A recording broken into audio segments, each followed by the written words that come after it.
Right, Henry Jekyll's full statement of the case, this last chapter is what we're going to look at. We're going to look at the key quotes in this chapter now, quite briefly, because I'm just going to read through the quotes with you and get you to think about them yourselves. It's your personal response that really counts in any answer, but I think it's certainly worth me pointing out some of the kind of key points here. Page 42, about 5 sentences in, Henry Jekyll talks about his early life and talks about his dual nature. In other words, he has two sides to him. It's always been there. It's not like he suddenly became Jekyll and Hyde.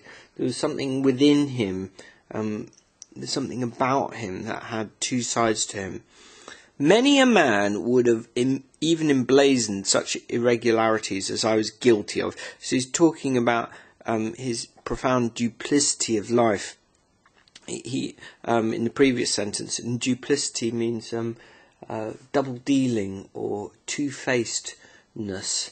If you're duplicitous, you're two-faced, and so there's something always two-faced about Jekyll.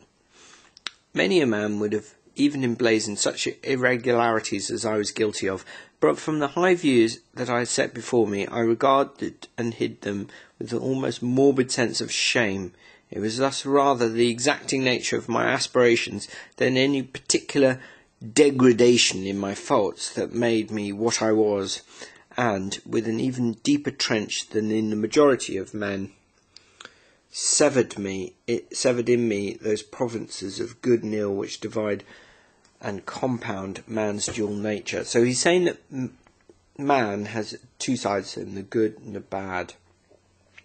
And that what was key with Jekyll was he had exacting nature of my aspirations. He had these very, very high ambitions to be a very important and august and respectable man.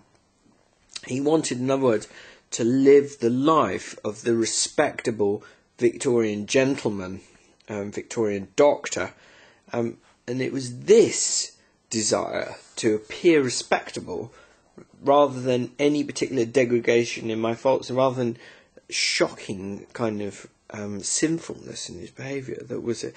So in other words, what Stevenson's doing here is very interesting. He's sort of saying that it's the society almost that created Jekyll and Hyde, because this is a society which demands that you are respectable if you're going to have a high place in it, and yet that is at a cost of ignoring your perhaps deeper, perhaps baser desires.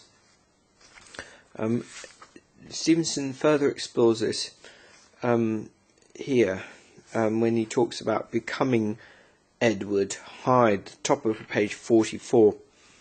Then these agonies began to swiftly subside, and I came to myself as if out of a great sickness. There was something strange in my sensations, something indescribably new, and from its very novelty incredibly sweet. I felt younger, lighter, happier in body.